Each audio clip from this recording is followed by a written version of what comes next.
Hello dear students, welcome to my English class. আজকের এই ভিডিওতে আমি ক্লাস 2 এর ইংলিশের পেজ নম্বর 294 থেকে তোমাদের পড়াবো। এর আগের ইংলিশের পেজগুলো আমি পড়িয়েছি। তোমরা যদি সেই ভিডিওগুলো না দেখে থাকো তাহলে এই ভিডিওর ডেসক্রিপশন বক্সে প্লেলিস্টের লিঙ্ক দেওয়া রয়েছে, সেই লিঙ্ক থেকে তোমরা ভিডিওগুলো দেখে নিতে পারবে। তো চলো আজকের এই ভিডিওটা শুরু করা যাক।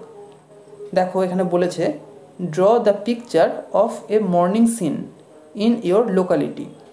ড্র মানে আঁকো, দ্য পিকচার পিকচার মানে ছবি, of a morning scene morning মানে সকাল আর সিন মানে দৃশ্য। একটা সকালের দৃশ্যের ছবি আঁকো ইন ইয়োর লোকালিটি তোমার এলাকার। লোকালিটি মানে এলাকা।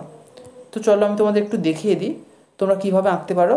যেভাবে তোমরা ছবি আঁকো তোমাদের আঁকার খাতায় সেইভাবে তোমরা আঁকবে। আমি সাধারণভাবে একটা ছবি মোটামুটি একটা এঁকে দেখিয়ে দিচ্ছি কী রকম ছবি তোমরা আঁকতে পারো। এইরকম তোমরা এখানে ঘর আঁকতে পারো, দু একটা ঘর এরকম তোমরা এঁকে নেবে। তারপর কিছু এখানে জঙ্গল এইসব এঁকে নেবে। তারপর এখানে ধরো সূর্য এঁকে নেবে তোমরা একটা এরকম একটা। এরপর এখানে তোমরা এরকম রাস্তা তৈরি করে নেবে, কিছু ঘাস এখানে এঁকে নেবে। এইভাবে তোমরা তোমাদের ছবিটা এঁকে নেবে এবং সেটাকে রং করে নেবে। এরপর পেজ নম্বর 310-এ চলে এসো। দেখো এখানে বলেছে সি অ্যান্ড সে। সি মানে দেখো, অ্যান্ড সে এবং বলো। এখানে দেখো প্রথমেই একটা ছেলেদের পোশাকের ছবি দেওয়া রয়েছে। একটা ছেলেদের জামা রয়েছে, একটা জামা সেই কারণে ওয়ান লেখা আছে, আর ছেলেদের জামা ইংরেজি শার্ট, তাহলে ওয়ান শার্ট মানে একটি জামা। এরপর একটু নিচে এসো, দেখো এখানে মেয়েদের একটি জামা রয়েছে, একটা জামা আছে বলে ওয়ান লেখা আছে, আর মেয়েদের জামাকে ইংরেজিতে বলে ফ্রক। ওয়ান ফ্রক মানে একটি ফ্রক। পরের পেজে এসো, দেখো এখানে দুটো ছেলেদের জামা রয়েছে, সেই কারণে টু লেখা আছে, টু মানে দুই, আর শার্ট মানে জামা। আর যেহেতু একের বেশি আছে সেই কারণে এখানে এস যোগ আছে শার্টের সঙ্গে। টু শার্টস মানে হলো দুটি শার্ট। এরপর দেখো এখানে দুটো মেয়েদের জামা রয়েছে, দুটো ফ্রক রয়েছে, সেই কারণে টু আছে, টু মানে দুই, আর ফ্রকের সঙ্গে এখানে এস যোগ আছে যেহেতু একের বেশি আছে। টু ফ্রকস দুটি ফ্রক।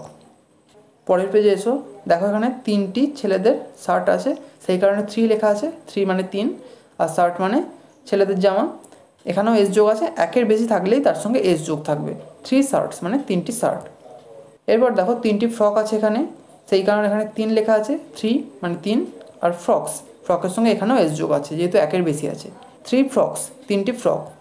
পরের পেজে দেখো এখানে অনেকগুলি ছেলেদের শার্ট রয়েছে, সেই কারণে এখানে লেখা আছে মেনি। মেনি মানে অনেক, এখানে সংখ্যা উল্লেখ করা হয়নি, সোজাসুজি মেনি বলে দেওয়া হয়েছে। মেনি মানে অনেক, আর শার্ট মানে তো বললাম ছেলেদের জামা, একের বেশি থাকলেই তার সঙ্গে এস যোগ থাকবে, সেই কারণে এস যোগ আছে। মেনি শার্টস অনেক শার্ট।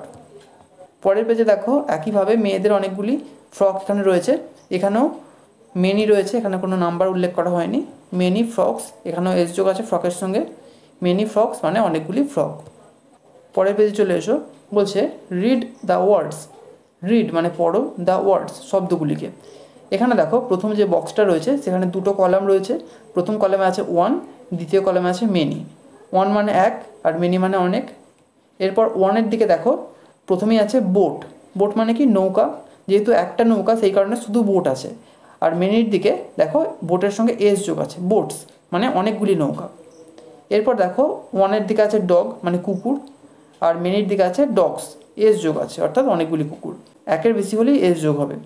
এরপর দেখো আছে হেন মানে মুরগি, আর মেনির দিকে আছে হেন্স, এস যোগ আছে অনেকগুলি মুরগি। পরের টেবিলটা দেখো ওয়ান আর মেনি, ওয়ানের দিকে আছে টেবিল, মেনির দিকে আছে টেবিলস, এস যোগ আছে, একটা টেবিল অনেকগুলি টেবিল। তারপর আছে কার মানে একটি গাড়ি, মেনির দিকে আছে কার্স, এস যোগ আছে অনেকগুলি গাড়ি। এরপর ওয়ানের দিকে আছে ট্রি মানে গাছ, আর মেনির দিকে আছে ট্রিজ, এস যোগ আছে অর্থাৎ অনেকগুলি গাছ। এরপর নিচে এসো, দেখো এখানে বলছে ফিল ইন দ্য গ্যাপস, শূন্যস্থানগুলি পূরণ করো। প্রথম টেবিলটা দেখো ওয়ানের দিকে আছে পেন মানে একটি কলম, আর মেনির দিকে দেখো কিছু নেই, এখানে আমাদের লিখতে হবে।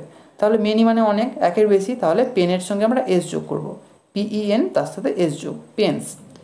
তারপর দেখো দু নম্বরটায় বুকস আছে মেনির দিকে, এখানে এস যোগ করা আছে, তাহলে ওয়ানের দিকে কী লিখবো, শুধুমাত্র এসটা বাদ দিয়ে লিখবো, এখানে শুধু লিখবো বুক, BOOK, বুক, এসটা বাদ দিয়ে দিলাম, বুক মানে একটি বই, বুকস মানে অনেকগুলি বই।